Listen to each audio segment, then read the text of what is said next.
कास्यपान्वय संजातं नारायण पदाश्रितं श्रीमन्नारायणं वन्दे यदीश्वर श्रियाजुषं नीलातुङ्गस्तनगिरितटी सुप्तमुद्बोध्य कृष्णं पारार्थ्यं स्वं श्रुतिशतशिरसिद्धवध्यापयन्ति स्वोच्छिष्टायां सृजनिगलितं यावदात्कृत्य भुङ्क्ते गोदा तस्यै नमः इदमिदं भूय एवास्तु भूयः।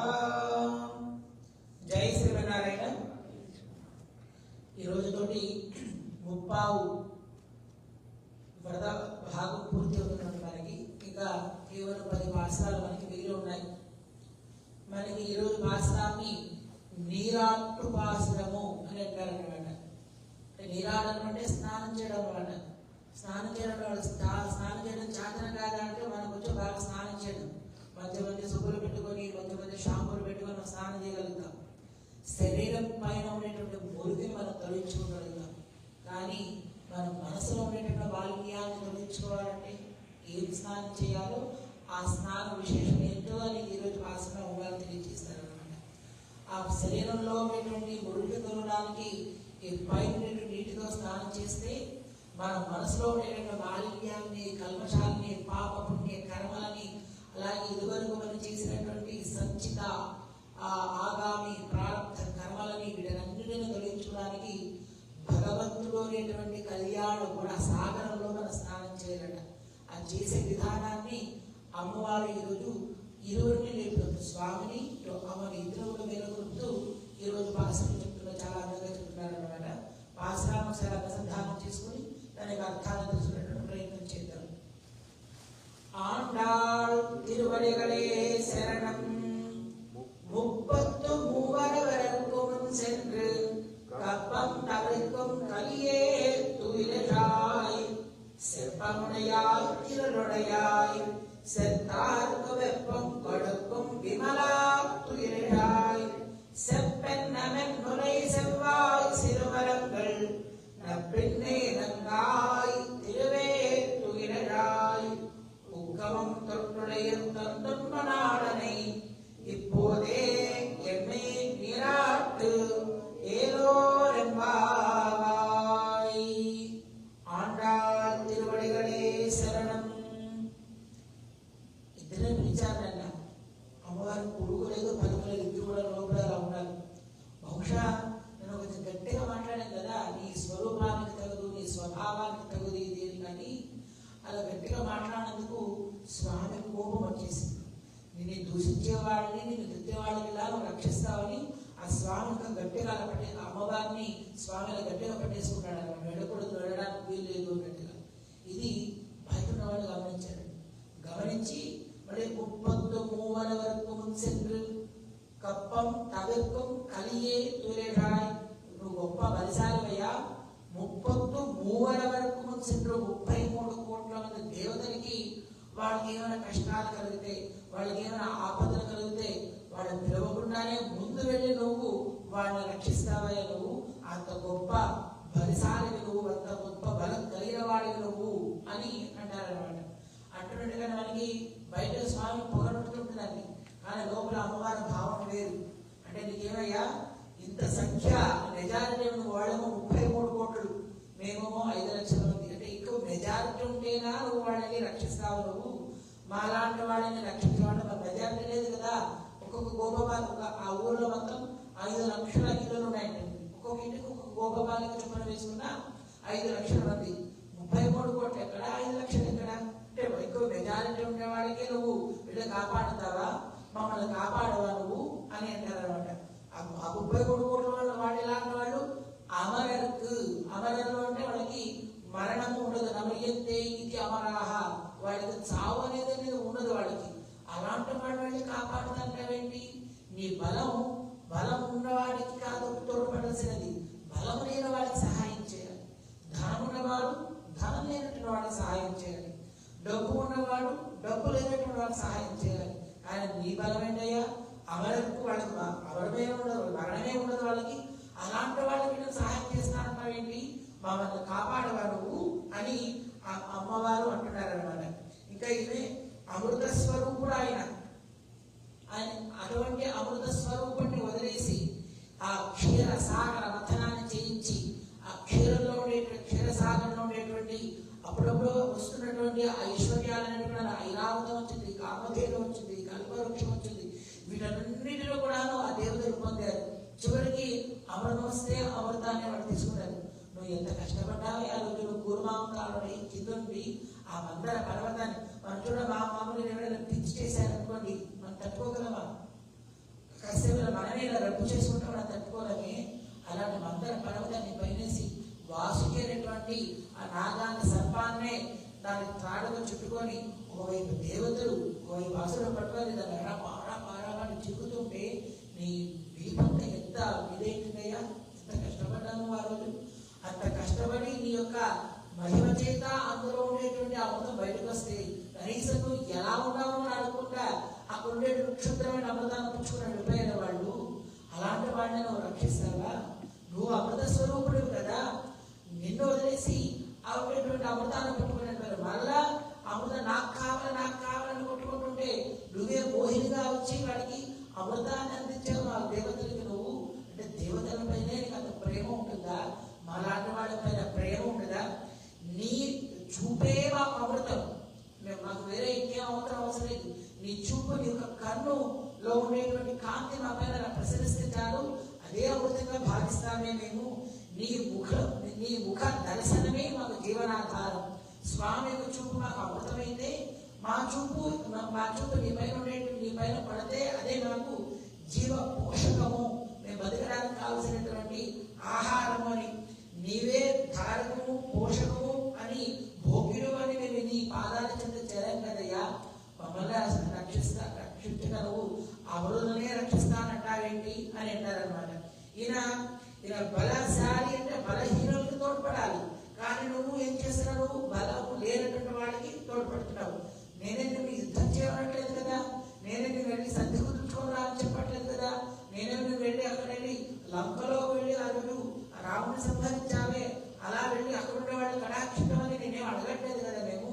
చూడండి, అర్జునుడు ముందు ఉండి అతను ఎన్ని ఆయుధాలు వేసినా ఆ ఆయుధాలన్నింటినీ కూడా అర్జునుడు తగలకుండా ఈయనే ముందుండి ఈయన శరీరాలు మనకి తిరువడెక్కేని అనేటువంటి ఒక దివ్యక్షేత్రం ఉంది, చెన్నైలో ఉంటుంది.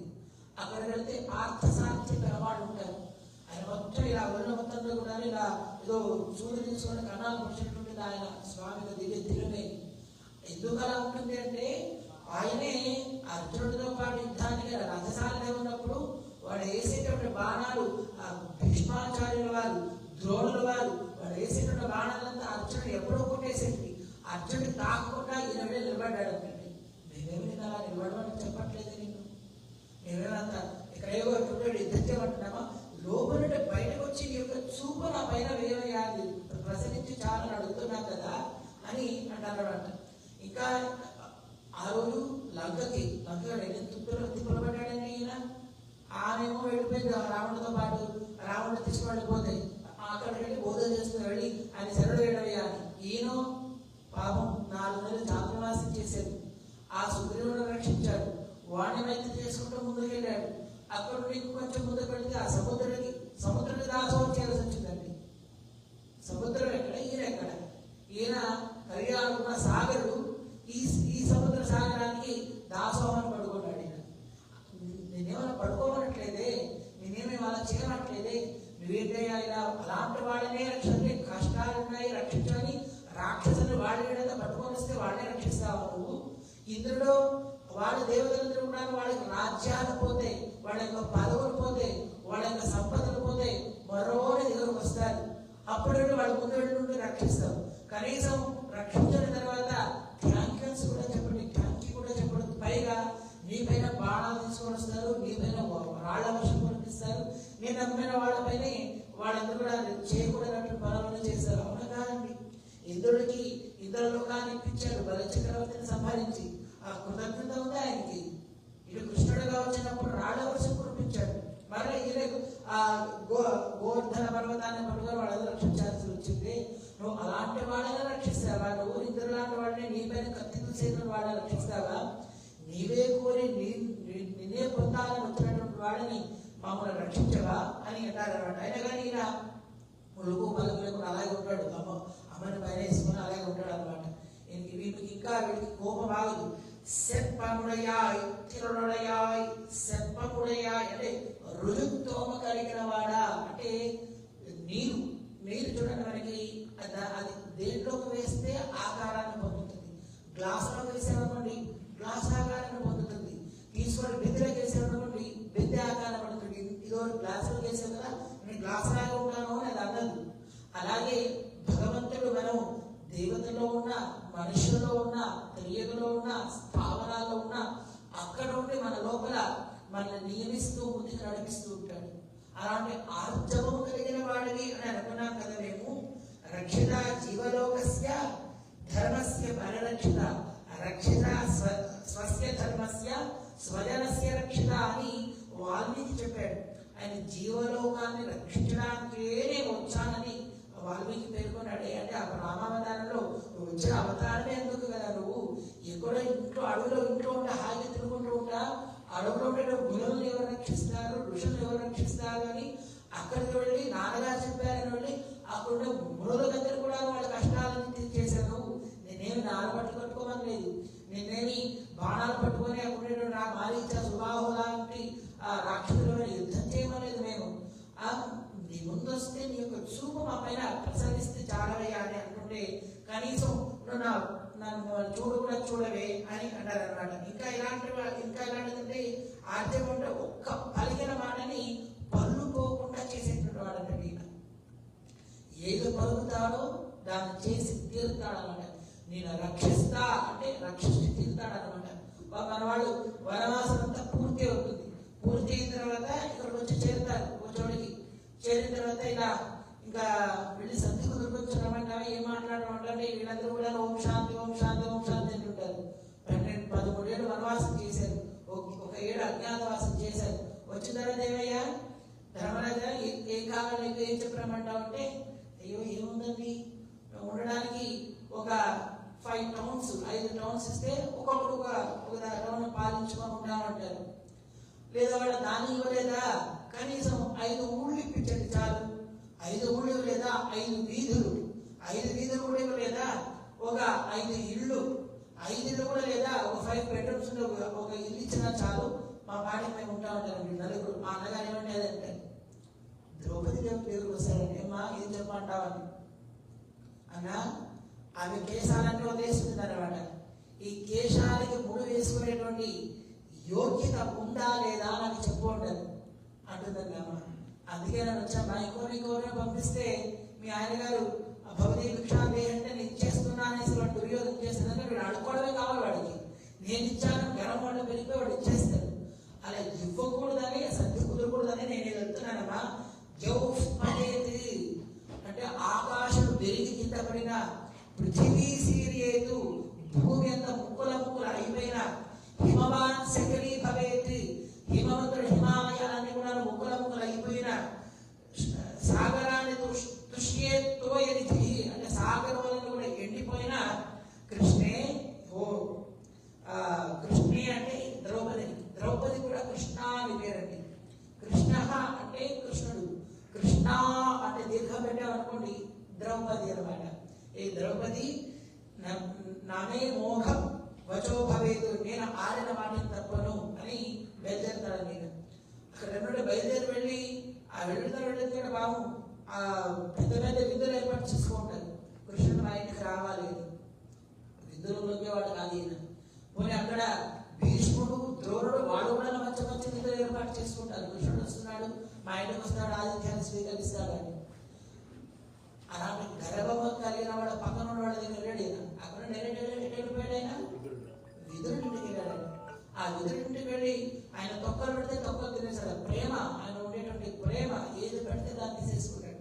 దాన్ని తీసుకుని మళ్ళీ రిటర్న్ వస్తుంటే దుర్యోధన వస్తే దుర్యోధనుడు ఏమయ్యా మేము నీకంటే కనబడలేదా, ఇంత మేమంతాను ఇవన్నీ కూడా సిద్ధం చేసుకుంటే కనీసం నా దగ్గర కూడా రాలేదు నువ్వు అని అంటారనమాట. అంటే ఆయన అన్నాడు ద్విషదన్నం నా భోజయేదు శత్రువింట భోజనం చేయకూడదయ్యా, ద్విషదంచ నా భోజయేదు శత్రువుకి అన్నం కూడా పెట్టకూడదు అని అంటారు. ఎందుకు పాండవాహ మమ ప్రాణా పాండవులు నా ప్రాణాలు అంటున్నారు. ప్రాణాన్ని హింసిస్తూ ఉంటారండి.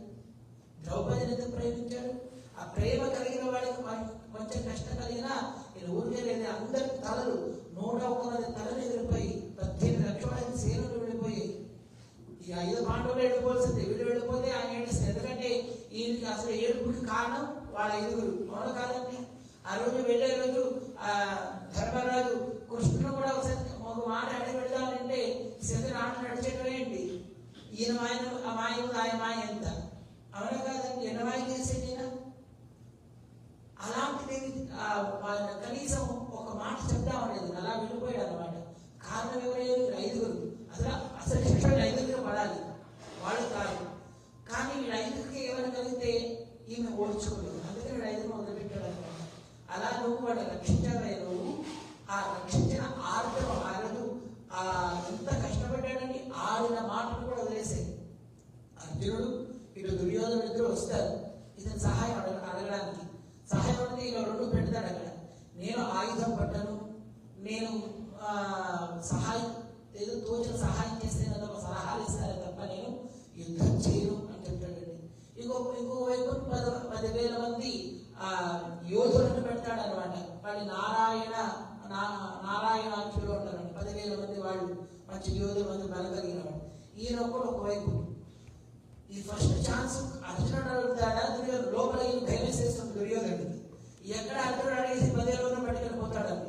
ఆల్రెడీ 12,000 అక్షోహిణ సైన్యం ఉంది ఈయనకి. వీళ్ళ దగ్గర ఉండేది ఎంత 6 అక్షోహిణ సైన్యం మాత్రమే. ఈ 10,000 మంది కూడా ఈయన ఎక్కడ పట్టుకెళ్ళిపోతాడని లోపల భయం చేస్తూ ఉంటుంది అనమాట. ఇక 10,000 మంది కూడా నాకు కావాలని నాకు అడగాలనిపిస్తుంది కానీ అడిగే ఛాన్స్ ఇది రాదు. అర్జునుడికి వస్తుంది. అర్జునుడు ఏమంటాడయ్యా, అక్షోహిణ 10,000 మంది పట్టుకుని నేనేం చేస్తాను, నువ్వు నా పక్కన ఉంటే అంతే చాలా అయ్యా అన్నాడు. అంటే ఆనందపడిపోతాడండి. ఆనందపడిపోయి ఆడిన మాటను కూడా వదిలేస్తాడు. భీషణమైన చక్రాయుధాలు పట్టుకొని వెళ్ళిపోతాడు. అవునా కాదండి? అలాగే చక్రాయుధాలు పట్టుకొని వెళ్ళమంటున్నామా? ఆడిన మాట తప్పంటున్నామా? ఒక్కసారి కళ్ళు తెచ్చి మా పైన ఆ చూపరు మా పైన ప్రశంసిస్తే చాలయ్యా. సత్తార్కం వెప్పం కొడుకం విమలా తుయిలషాయ్.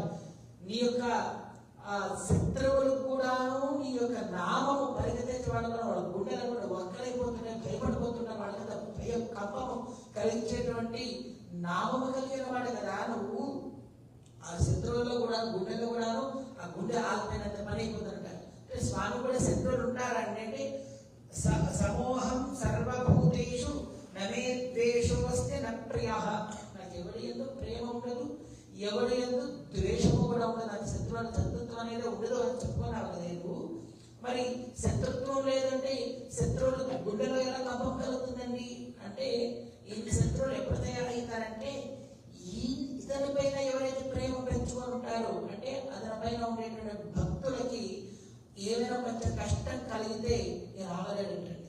ఎలా వస్తాడో ఆయనగా తెలియదంట, వచ్చి రక్షిస్తాడంట ఆయన. తన భక్తుల యొక్క శత్రువులకి ఈయన శత్రువు అని చెప్తారనమాట. ఆయన పేరు చెప్తానే, పేరు కాదండి, ఆయన పేరు మొదలు అక్షరం పలుకుతుంటేనే క అంటున్నాడు. కంసం భయం వేస్తుంటారండి. ఎక్కడ కృష్ణ అంటారేమో అని, ఎక్కడ వచ్చాడని భయపడుతుంటారంటండి. తన పేరు కంస. అందులో కూడా ఎవరైనా వచ్చి కంస మహారాజా అంటే కాంటునే చాలా రాఘబాబు అంటాడంట.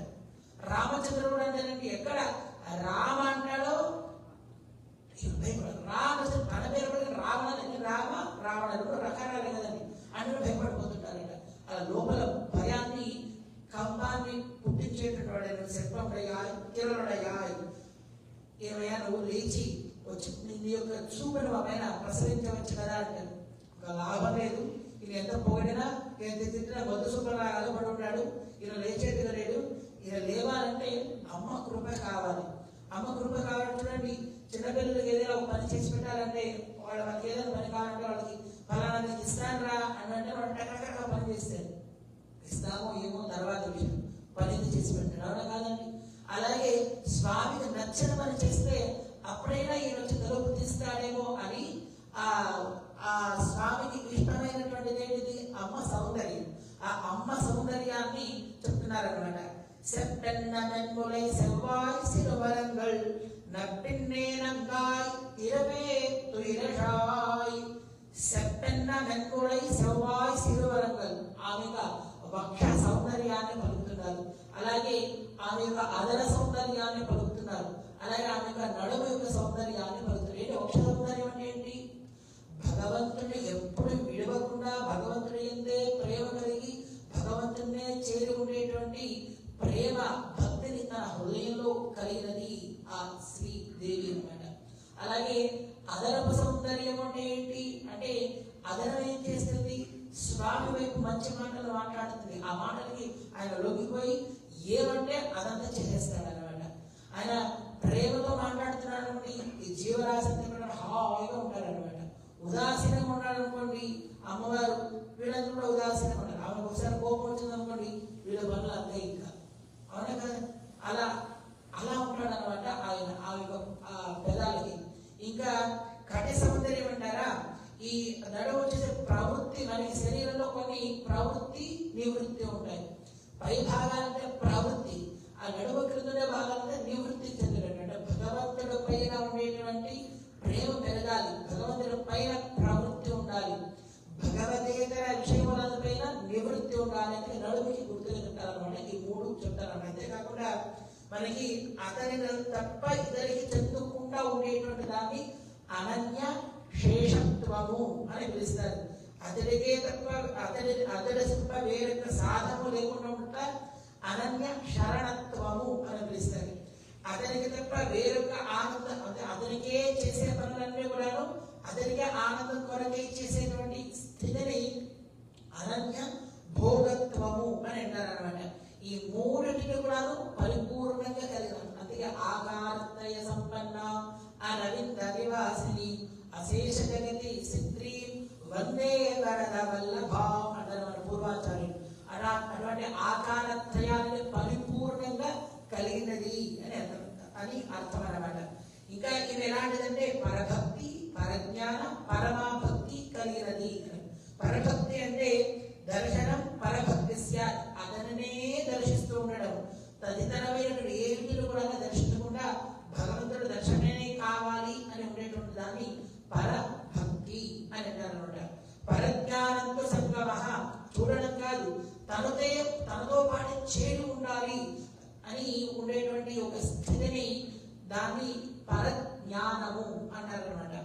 పునర్విశ్లేషణ భీరుత్వం పరమా భక్తి రుచ్యతే.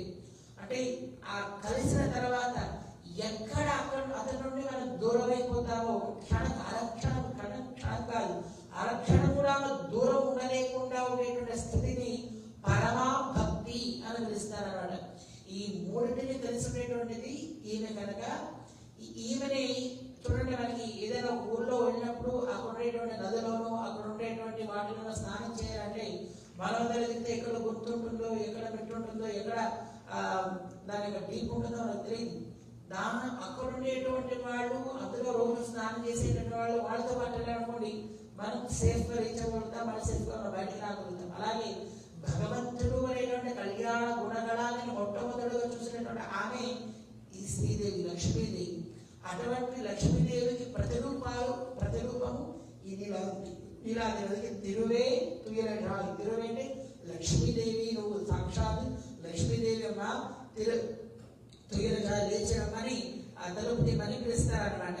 సరే, ఇప్పుడు స్వామికి వీళ్ళ పైన కొంచెం కనికరం కలుగుతుంది. వాళ్ళని ప్రార్థిస్తున్నారు కదా, నిన్నే అర్థిస్తున్నారు కదా, ఓ వెళ్ళి తల్లిపో అని అమ్మవారిని పంపిస్తారన్నమాట. అక్కడ అమ్మవారి లోపల నుండి తలుపు తీద్దామని వేస్తే ఏమంటారా, ఇంత తెల్లారని వచ్చారు, ఏం కావాలి మీకు, దేని గురించి వచ్చారు, ఏమైనా వస్తువులు కావాలా లేదా ఏమైనా కావాలా అని లోపల నుండి అడుగుతారనమాట. అనే వెంటనే వీళ్ళు 3 వస్తువులు అడుగుతారండి. ఉక్కమం తట్టుడయం తందున్వాడానని ఇప్పోదే ఎన్నే నీరాటు. మేమంతా స్నానం చేయడానికి వచ్చాము, స్నానం చేసిన తర్వాత చూడండి అప్పుడప్పుడు మంచి వేడిలో స్నానం చేశారు అనుకోండి, చల్లడిలో చేసిన చెమటలు వస్తున్నాయి. మీరు ఎప్పుడైనా గమనించారు? మీరు గమనించలేదు. అనాడు పల్లెటూరులో మనకి స్నానం చేయడం గమనించడం తర్వాత తుడుచుకున్న తర్వాత లైట్గా చెమటలు వస్తుంటాయి. ఇది ఒకటి. దాని అది ఆ చెమట రాకుండా విసనకర కావాలి. తర్వాత మనకేమవుతుంది, స్నానం అయిన తర్వాత మంచిగా అలంకరించుకోవాలి. మంచిగా అలంకరించుకోవడం మొహం ఒకటే కాదు, మొత్తం సర్వాంగణ అలంకరించుకోవాలి. కాబట్టి ఒక విరుద్ధుడి అద్దం పొడవు ఒక అద్దం ఒకటి కావాలి. అలాగే ఇంకొక వస్తువు కావాలి. ఆయన ఎవరిలో ఉన్మలాలని నీ భర్తను కూడా తీసుకొచ్చి 3 వస్తువులు కోరుతున్నాయి. ఆయన వస్తువు, ఆయన వస్తువు అంటే కాదు కదా, ఆయన కూడా వస్తువు కింద చెప్తున్నారంటే ఆయన కూడా వస్తువు మనం చెప్పినట్టు చేస్తుందండి. అక్కడ ఉండండి, అక్కడ ఉంటుందండి, అక్కడ పెట్టి ఇక్కడ అక్కడ పెట్టేదండి, పెడుతుందండి. ఈయన కూడా అంత ఆమె కరువు సరిగా ఎటు చేస్తుందో ఎలా ఉంటుందో అలా ఆయన సృష్టి చేస్తాడు. ఆయన కరువు ఆమె యొక్క కరువు సైగలలోకి పనులు చేస్తారండి ఈయన. అందుకని ఈమెను కూడా వస్తువుగా ఉంటుంది. ఏంటి 3 అద్దం ఏంటిది, విసనకర ఏంటిది, వాళ్ళ యొక్క భర్త ఏంటిది అంటే 3 వస్తువులు. అద్దము, జీవుడు, ఓంకారము అని పిలుస్తారు. విసనకరని నమఃపదము అంటారు. ఆయన భర్త అంటే నారాయణుడు. అంటే అష్టాక్షరి మంత్ర తాత్పర్యాన్ని కోరుతున్నారు, అష్టాక్షర మంత్రాన్ని కోరుతున్నారు అన్నమాట. ఓంకారం అనేటువంటిది జీవస్వరూపాన్ని తెలియజేసేటువంటిది. ఇది భగవంతుడికే చెంది ఉండుట అనేది ఓంకారం తెలియజేస్తుందండి. నమఃపదము మనలో ఉండేటువంటి అహంకారాలని, రాగద్వేషాలని, అహంకార మమకారాలని వీటిని తొలగిస్తుంది అనమాట. అలాగే ఉన్మలాలని అంటే ఆయన యొక్క భర్త అంటే నారాయణ మంత్రము. ఈ 3ని మనకి అడుగుతున్నారు. ఈ 3 పనులు చేస్తాయండి. జీవాత్మ అనేది ఎప్పుడు కూడా నారాయణుడికి చెంది ఉండాలి. కానీ జ్ఞానం కలిగిన తర్వాత ఏమవుతుందంటే భగవంతుడికి చెంది ఉండే శేషభూతుడిని నేను, ఈ నేను అనేది తెచ్చుకుంటుంటుంది. ఈ నేను అనేది విషంలాంటిది. ఈ నేను అనే అహంకారం తప్పు అనమాట. ఇప్పుడు నమఃపదం ఏం చేస్తుంది, విసర్జన అటువంటి తిరుగుతుంది కదా. నారాయణ మీద వచ్చాడు, ఓంకారం ఒకటి ఉంటుంది, మధ్యలో నమఃపదం ఉంటుంది. ఇది ఓంకారం వైపు తిరిగి నారాయణుడికి చెంది ఉండేటువంటి వాడిని నేను అనే నేను తొలిపేస్తుందండి. నారాయణకి చెంది ఉండిన వాడివి అంతే చేస్తుంది తప్ప నేను తీసేస్తుంది. మరలా ఇటు నారాయణుడు వైపు తిరుగుతుంది. సర్వకాల సర్వావస్థలందు జగత్ సృష్టి స్థితి లయ కారణమైనటువంటి నారాయణుడికే సేవ చేయువాడిని నేను, మళ్ళీ ఆ నేను వస్తుంది, ఆ నేను తీసేస్తుంది. మరలా తన వైపు తన తిరుగుతుంది. తనలో నారాయణుడి కొరకే నేను నారాయణుని శరణ వేడాలి కనుక ఆయన నన్ను రక్షించాలి. కనుక అంటే వ్యాపారం. నేను ఇది చేస్తాను కనుక నువ్వు ఇది నాకు ఇవ్వాలి, ఇది ఇస్తాను కనుక నాకు ఇవ్వాలి, నేను నీకు దండం పెడతాను కనుక నీకు ఇప్పుడు ఏదో ఇవ్వాలి. కనుక అన్నాను అనుకోండి, అది ఆయన దగ్గర పనిచేయదు. కనుక నేను చేస్తున్నాను కనుక, నేను నీకు క్షమ వేయడానికి కనుక నువ్వు నన్ను రక్షించావు, ఇది కూడా తప్పు అంటుంది. దాన్ని కూడా తన వ్యక్తులు తిరిగి వేసుకొని అందులో ఉన్నటువంటి అహంకారాన్ని, ఆ వ్యాపారత్వ బుద్ధిని కూడాను తొలగిస్తుంది అన్నమాట. నమః నమః నేను కాదు, ఇది ఆయన ఇస్తే ఆయన ఉండి నీలో చేయించుకుంటున్నాడు. ఈ సేవలని ఆయన చేయించుకుంటున్నాడు. నువ్వు శరణ వేయలేదు, ఆయనే నీ యందు ఉండి ఈ శరణ వేయటువంటి ఒక లోపల ఆయన కల్పించి నిన్ను దగ్గరికి చేర్చుకున్నాడు.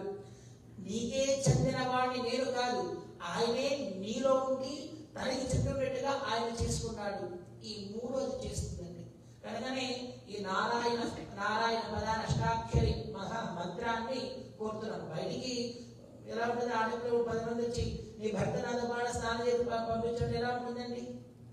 మన పైన భాషలో అలా ఉంటుంది, కానీ పైన ఉండేటువంటి గొప్ప అర్థం, దాని వెనక ఉండేటువంటి అర్థం ఇదన్నమాట. ఈ వీళ్ళు 3 పదాలు. అర్థము అంటే ఓంకారం, విసనకారం అంటే నమఃపదం, ఉన్మలాలని భర్త అంటే నారాయణ మంత్రం. ఈ 3ని అడుగుతారన్నమాట. ఇవ్వరండి 3 ఇవ్వాలమ్మా నాకు. ఎందుకంటే రాముడు మీకు అంటే స్నానం చేయాలి. స్నానం చేయాలంటే 3 ఎందుకంటే ఉన్మల నా భర్త ఎందుకంటే భర్త పైన ఉండేటువంటి మరి మురికను పోగొట్టుకోవడానికి సోపులు ఇలాంటి కావాలి. కానీ మనసులో ఆ మురికను పోగొట్టుకోవాలంటే, మనసులో ఉండే పాప రాసిన ప్రక్షాళన చేయాలంటే అక్కడ సబ్బు పెట్టలేదు. అక్కడ లోపల ఏమైనా పోసినా మనం ఉండలేదు. కాబట్టి ఉన్మలానై నీ యొక్క భర్తే వాటిని తొలగించుకోగలవాడు. ఆ నారాయణుడే వాటిని తొలగించగల సామర్థ్యం కలిగిన వాడు కనుక ఆ 3టిని మాకు ప్రసాదించగలి అని అమ్మవారు ఈరోజు పొందాలన్నమాట. రేపు అమ్మవారు స్వామిలా ప్రార్థన చేస్తారు. ఆ విశేషాన్ని రేపు తెలుసుకుందాం. జై శ్రీమన్నారాయణ. ఆండాళ్ తిరువడిగడే శరణం.